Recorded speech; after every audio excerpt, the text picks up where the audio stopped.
Hello everyone, welcome back. Another episode of Planescape Torment with the Game Chicken. You may notice that we're not in the Clerk's World. That's because I've got all these rat tails. I need to hand them all in.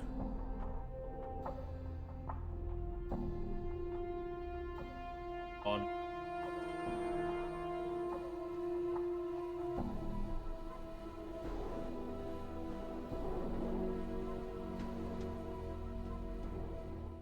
I thought I could hand them all in like a bulk lot, but I'm gonna do them one by one. I've got like 90.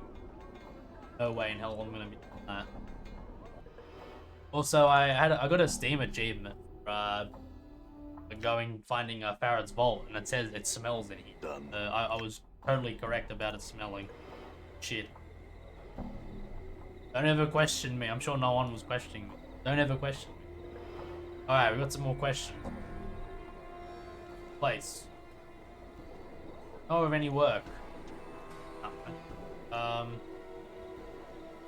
Else. E. Faction. Yes, there are 15 factions in Sigil. Once there were 49. And about 600 years ago, Lady of Pain let it be known that only 15 remained. That was known as the Great Upheaval. Continues, and sure enough, in a fortnight, 34 of them perished or faded. Many thousands died by sword, or by other means. Many were simply found dead. I myself am a member of the Fraternity of Order. Others include the Believers of the Source, the Dustman, the Harmonium, the Mercy Killers, the Revolutionary League, the Society of Sensation, the Alcitex. Updated my journal. Godsmen. Every living thing in the multiverse is a potential power.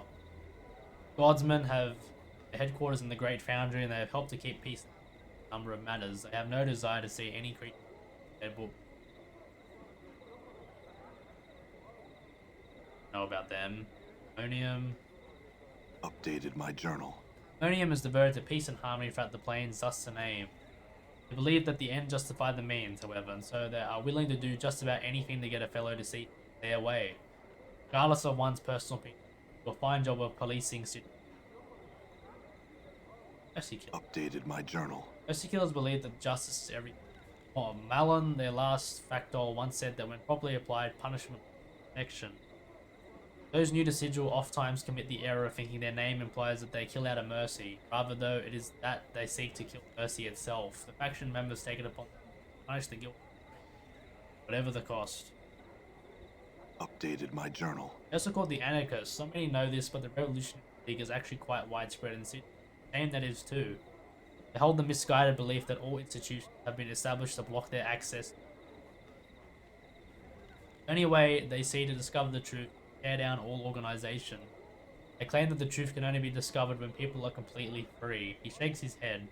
I often wish that they would open their eyes to the truth around them. They do nothing but blind themselves and block everyone's access. He gives a long sigh, then wags his finger disapprovingly as he's talking to some imaginary bad child. It's interesting to note that they have no real plans for seeking the truth, past tearing down everything that they can see. Very interesting indeed. It's also of interest that while the Revolutionary League has a large number of members, the very nature of their faction members to work counter to each other's interests. Often cells fight amongst each other, each one claiming to know the proper way to go about tearing everything down. That sounds very familiar. Society of Sensation. Updated my journal. Harumps, rabble rousers, not a proper faction at all, that raggedy bunch. Even the Revolutionary League is more organized. The Alcitex think that by race and chaos they'll somehow discover the secrets of the multiverse. Ridiculous notion. Ravel puppet. Ravel, if she really existed, there's little to prove that she did. The Night Hag, one of the inhabitants of the Grey Wastes, one of the lower planes, and believed by some to be the worst of them. Continues, as the legend goes, Ravel was made several centuries ago, believed of being a mistress of many strange magics. Apparently her presence is a threat to the lady. I'm afraid that I know little about her. Mazed? Mazes, these creations by the lady, you see. Takes a small piece of sigil, copies it, then uses the portal to place the copy bit into the material. Once there, the piece of sigil then becomes a demi-plane. An endless maze that curls and twists about itself. Continues, the lady uses these mazes to imprison anyone who threatens power. Once she has determined that you are to be imprisoned, no escaping them. There is believed to be a way out of each maze, but it is most likely extremely difficult. All I wanted to... Advocate. I'm gone. Advocate, we found. Man is dressed in soft blue robes covered with intricate designs. Despite their opulence, however, the robes look wrinkled and worn. You place the man's age somewhere between middle age and early 60s. Worry lines make an exact determination difficult. As you enter, the man turns slowly towards you. As he does, you are suddenly struck with a terrible sense you know this man, or did at one time. Man squints as if trying to place you. Yes? Is there something that I can help you with? Updated my I journal. am Yanis. Studies you and frowns. Were you looking for me? I don't know. What is this place? I'm an advocate. These are my officers. Yanis' voice takes on an irritated edge. Do you seek counsel? If not, perhaps you had best test your curiosity elsewhere. Advocate? What's that? Updated my journal. Ward breaks in with a whisper. He's saying he's a lawyer, a counselor, one of those Burks who rattle their bone boxes. Okay. Ayana's frown deepens. An advocate provides counsel, helps others navigate the labyrinths, arranges legacies. Their property is divided as they choose upon death. Defends those in Sigil's courts who have been wrongly accused. Need any help in any of these areas? Legacies? They are contracts that are deliverable at the death of the client. They provide specific how a person's possessions are to be divided upon their demise. Yeah, it's a will. Thank you for asking, but you alright? Must excuse me, as of late I've been beset by troubles. I'm afraid it has been rather a trying time the past few years. Anything I could help with? Oh no, there's little that can be done. He nods at you. Nevertheless, I appreciate your offer. Thank you. Perhaps talking about your troubles will help ease your mind. Anna sighs. I do not wish to burden you. I lost my daughter not long ago. There was also the fire, but that is another matter. Tell me about your daughter. Instantly, Anna seems to collapse into himself. Yes, this is like facade paints from his face to be replaced with cold despair. My daughter, Dayanara, passed away some time ago. I saw a woman by that name and turned to the mortuary memory, become a ghost and claim. What? Ionis looks flustered. What did you just say? Spirit now resides in the memorial hall. I spoke with her for a time and she seems to be in distress. You spoke to her? Ionis seems to become more confused by the moment. What distresses her? Me, apparently. She said that she loved me and I had loved her and that I had forsaken her. I see, perhaps. Ionis frowns and studies you. His face has become like stone. Are you the one she left Sigil with? The one who led her on the journey that killed her? Oh god. I'm not certain. I think I may be that man, but I've forgotten much. You! Ionis looks up and down. You are the one, and you say you have forgotten? Ionis draws himself up. He looks like he's squaring himself for a battle. You have forgotten, but the incident was not so long ago. How can this be? I have a strange condition. I lose myself for a time. Anything you can tell me about myself or your daughter would be invaluable. Countless liars I have found I known in my tenure in this city. Ionis studies you intently. You do not strike me as one of them, at least on this matter. Besides, you do not remember them. Whatever befell you and my daughter on your journey must have left deep scars. I am inclined to agree. Then I ask a word on this. Memory returns and you discover what has happened to my daughter. Turn to me so that my mind may at last be at rest on this matter. I will do.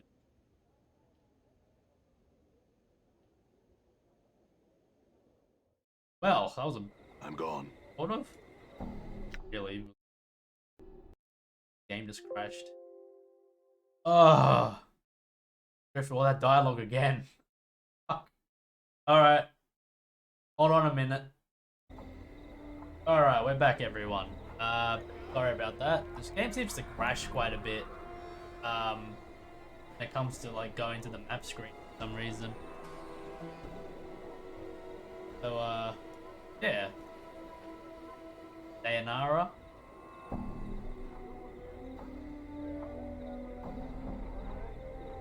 Performance artist. This man's face has been painted white.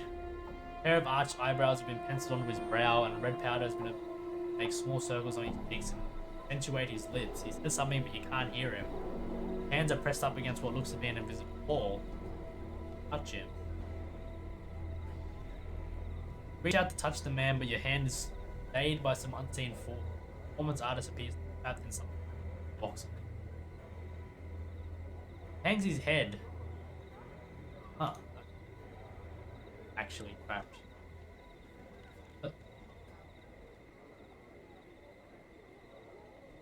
Sorry, I'll leave. Not in here, huh? Oh, blue lady. Standish. Downtrodden little man scurries about the curiosity shop, dusting, cataloguing, and moving about for the psychiatrist. Notice he smells faintly of onions. Alright. He glances up. It's fucking Shrek. Glances up at you nervously as you approach him. Please, sir, I cannot speak with you. I've got work to do and my mistress simply won't allow it. I just had a few questions. I'm sorry, sir, but I can't. Please leave me be before my mistress notices me talking to you. Yes? Little man nods, yes. Mistress Varishka? I am Standish, her servant, her slave. I committed a crime and was sentenced to slavery, then purchased in the lower ward like many of her slaves. Most of whom she keeps at her manor. Now please, I beg of you, leave me be, or she'll become angered and beat me unmercifully. I'm gone. Sharp-featured woman's appearance is attractive, though somewhat disturbing. With blue-black skin and bright yellow eyes. As she examined you, a small pair of bat-like wings would fall from her back. Then she seemed to settle back into her skin. Well, well, a floating disembodied barricading skull? Narrows her eyes. You're the scarred man who's been going around asking all the questions. Up at you, looks you up and down. You sure look lost. Do you want to come in, really, or are you just casing the place because you have nothing better to do? Was Varishka, she indicates herself to help you. How can you help me? I travel and trade extensively. I hear a great deal. I purchase a great deal, and I own a great deal. Perhaps I can make you a great deal.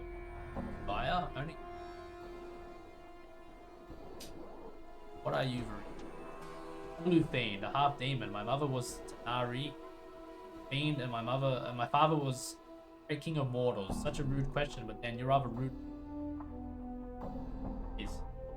What do you mean by calling war barricade? Representing, perjuring, simulating, lying. Oh, did I say that? I meant a floating, disembodied, pontificating skull. As in dogmatic, always staying in opinion in self-important matter.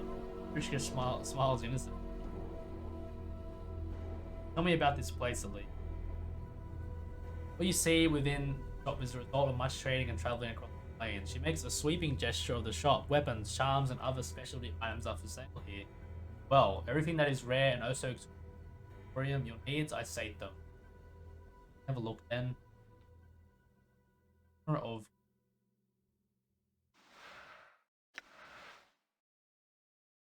Fire Drake.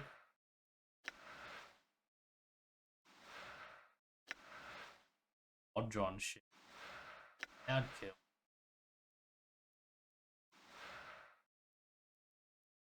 Elons. Part of the Somian bond. Only fighters and living creatures. Huh.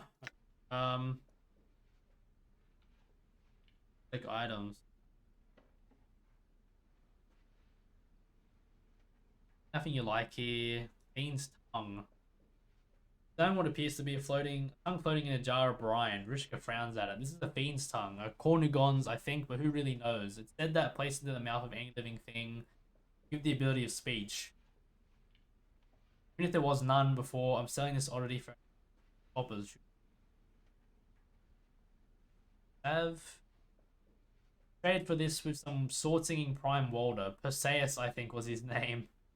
Beat onto the surface of anything turned to stone or revert them to flesh. In 100 copper commons, a bargain.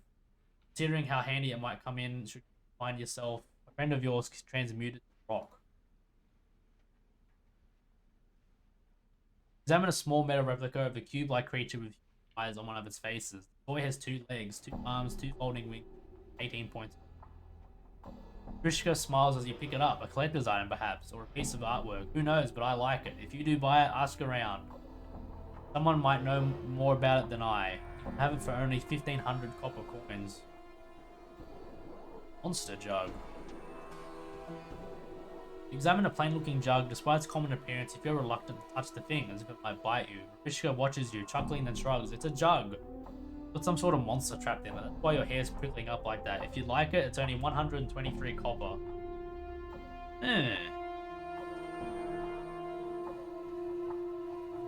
Baby oil.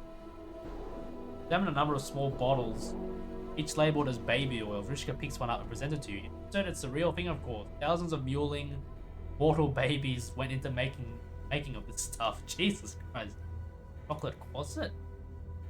Examine a twisted little imp-like creature. Popped it out of pure milk chocolate. Looks delicious, does it not? Imported from the lower plains, these are rare, you know, and quite prized by lovers of chocolate and confection.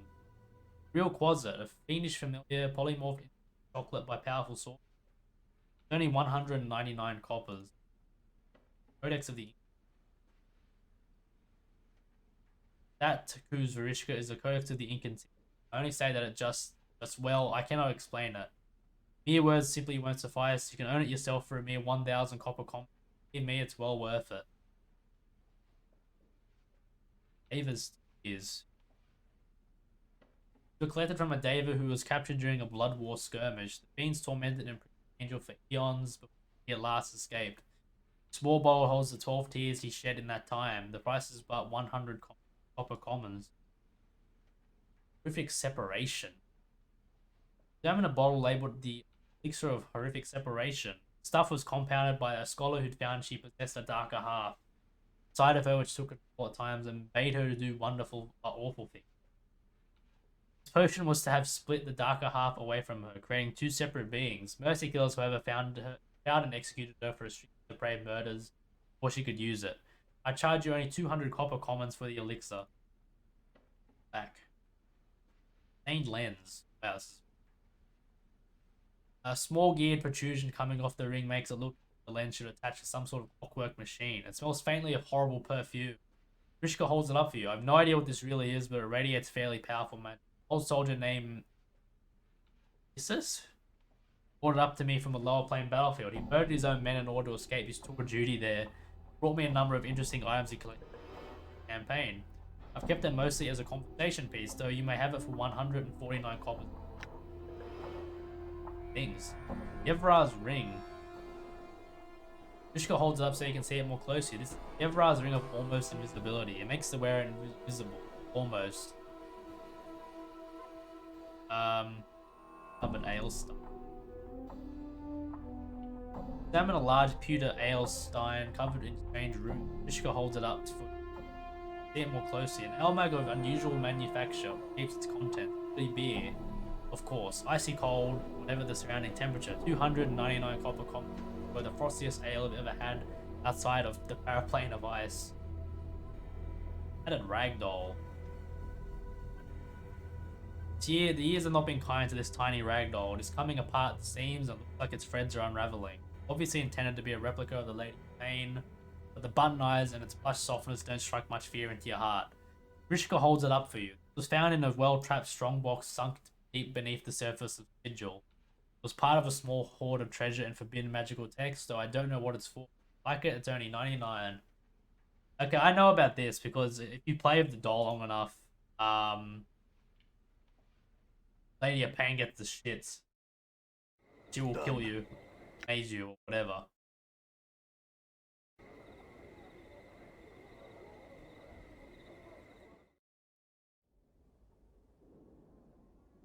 Short, scholarly man, a tight, nervous frown on his face, looks you up and down. Greetings, I'm Finham. I must beg your pardon, sir, but I care little for guests, invited or otherwise. Unless you've business with me, I would ask you to leave. Lock the door. I'll have you know that I'm a scholar and a linguist, sir. While I shall happily pertain any questions regarding my field of study, language, and the like, and can be of no help to you. All right. All right then. All right.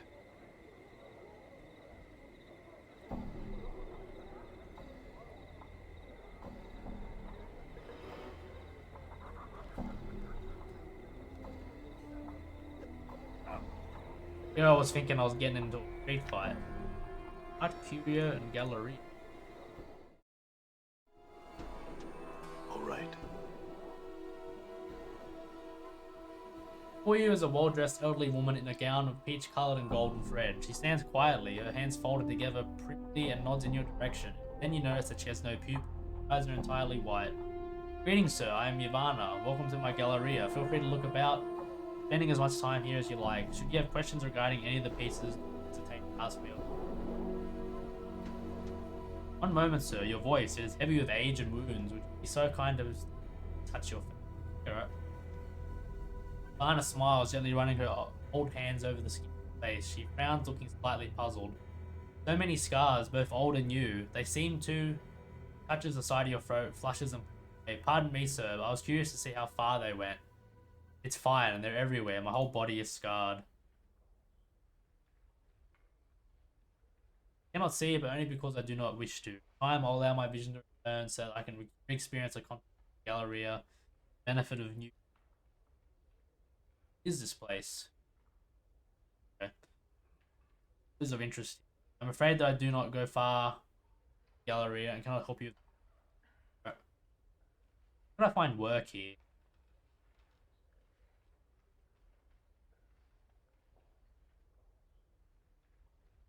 Statue looks like it's about to make some angry proclamation. Sculptor has captured the essence of very magnificent. Sizzle tension lines around the neck and forward. Long correct. Fine cracks run over the entire statue, then plaque attached to it. Read the plaque.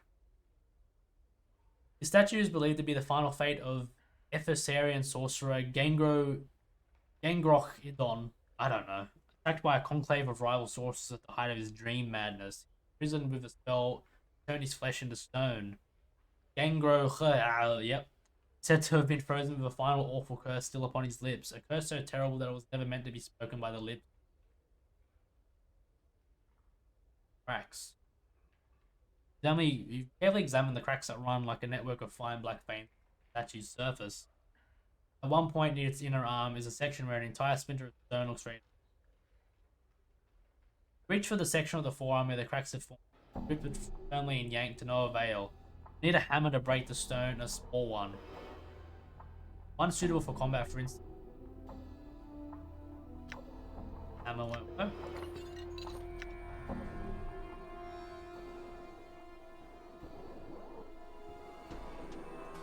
Okay.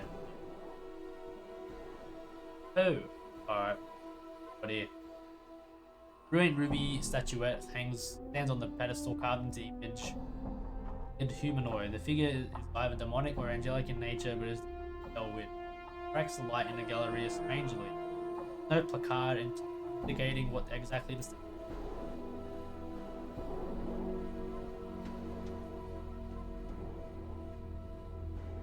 fungi.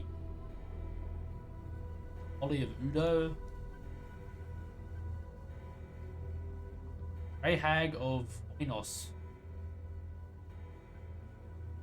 This is a portrait of a grotesque hook-nosed old crone. The hag's flesh is sickly blue grey colour. Her eyes glow red like the embers of a dying fire. Her chin long and sharp, just forward in an extreme underbite. Two yellowed canines protrude upwards from her lower jaw like small tusks. The smile upon her withered purplish horrible secret. The placard reads, Grey Hag of Oinos? As you begin to turn away from the painting, something in it draws your attention. A strange tingling sensation arises in the back of your mind, a memory beginning to surface. Try and recall them.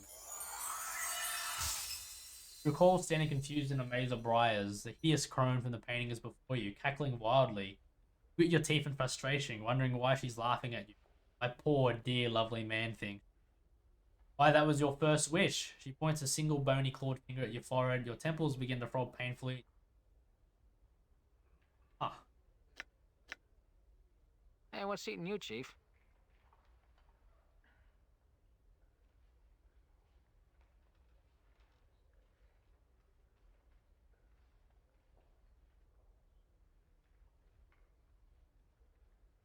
All right. Matrix. Hundreds of chips of translucent green glass which make up this stained glass window don't appear to be held together by anything, rather remain free-floating and mysteriously suspended within the iron frame's boundaries.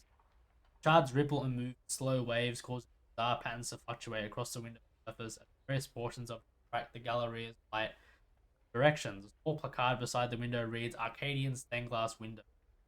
Touch the glass. Reach out to touch the undulating glass shards, but you cannot do so. Your hand just stops. Glass. A quick save. punch the class because I don't know what's gonna happen if MLB. Alright, yeah. Library.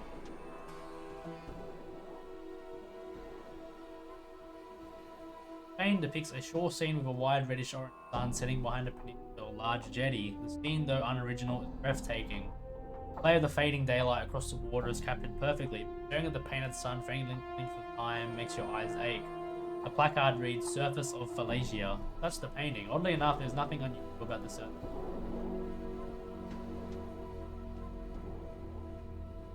Set of 4 paintings which portray an empty beach in the dead of night. The air around the painting smells faintly of brine, and the painted sea seems to ebb and flow across the darkened shore. A placard reads, "Parasufran Shoreline." Touch the painting. Sniff everything. Several glasses of black crystal or ice swirl within the freezing wind that detonate pedestal forth. Shard looks razor sharp. Touching or grabbing one could be perilous. A placard on the pedestal reads, "Dark birds of Ocanthus." Touch one. Reach out to touch one of the whirling shards. Your finger enters the icy wind that rises from the pedestal. Instantly, a coat of numbing frost forms that causes you to moment back. Grab one. You reach out to grab one of the whirling shards. Your finger enters the icy wind that rises from the pedestal. Instantly, yeah. Thrust your hand into the frigid, numbing wind. Unbeknownst to you, your entire hand freezes solid as you wrap it around one of the dark birds. Another one of the black shards spins your fist. Your hand breaks off with a sharp crack and goes clattering across the Galleria floor. Oh shit. Pick up your frost-covered fist. Thrust it into your bleeding stump. Noticing the dark bird you grabbed, a razor-sharp shard of black ice has already melted away into nothing. It looks like you'll have to catch it in something that will keep it cold. Ah, okay. I don't need all these items. Painting shows what looks to be an infinitely long stream of bilious green gas. As us off of consumption of Painting an abstract work of greens and purples, writhes and ripples as a watch. Closer examination reveals that the actual painted image is changing rather than the canvas itself. The card states, "Moments glance from the walls of Mokkama." Painting. You place your hand upon the painting as you suspected. It's not that the canvas is actually physically moving. The painted image is changing. Alright. Yes. Animated bloody iron chain. Coiling and uncoiling upon itself. The chain itself seems to bend and weave like the spine of a snake. A small placard reads, "A chitin's animate chain from dangling hinder." The chain is slightly warm to the touch as if it were alive. You notice that various barbs, tiny hooks, needles, and other sharp bits of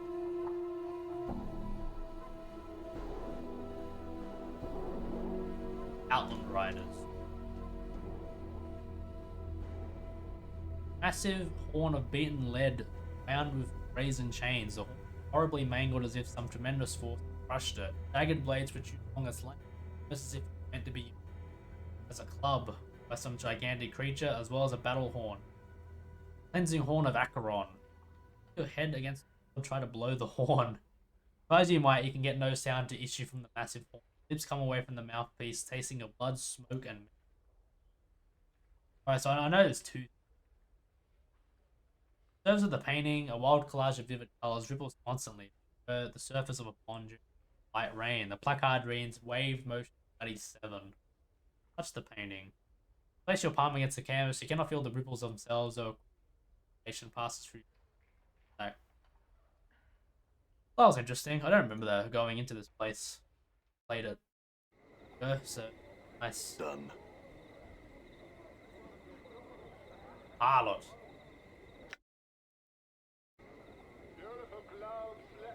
Aylwin. Paul and the woman occasionally looks up from a cup of wine to scan the surrounding patrons and passerby. Facial features are elegantly toxic and her eyes, a brilliant golden colour, catch the light sparkling at you. Greetings. Guards you carefully for a moment before replying. She speaks slowly and carefully, avoiding direct eye contact. "I, Aylwin, return your greetings." "Aylwin, your friend Namel is looking..." Updated my journal. Begins to smile, but then covers her mouth with her hand and looks down at her drink. I, Elwyn, am most pleased to hear of Namel. Might I, Elwyn, persuade you to tell her of this place? Yes, I'll do that for you. Updated my journal. Looks at you directly, and for just the briefest of moments, before she casts her eyes back down to her drink, senses her awash with a warm, comfortable feeling of happiness. I, Elwyn, thank you. My pleasure. May I ask about her, though? The way she speaks and what her words do. How? I, Elwyn, can only say that we come from another place, another world. We're not like other people here. Words, thoughts, very feelings affect nothing directly. Go on. I, Elwyn, take great care so as to not affect those around me too greatly. Mel, she's new here and cannot do so. It's something she must learn. She will remain here much longer. Why? There are many reasons. I, Elwyn, feel it's not right to impose reality upon those without the ability to impose their own reality upon me. Elwyn. I have a fucking headache speaking to these people. Anything you cannot do by simply speaking of it. Browns, a strange, unpleasant feeling rises in the pit of your stomach. Please, Elwyn would speak of it no more. Looks at you directly, your face reflected in the glittering golden disc of her eyes. He would speak of it no more to Elwyn, and thus would no longer force her to speak in such a way to him. You find yourself unable to voice another question. Words catch in your throat as you try to ask. Fine then.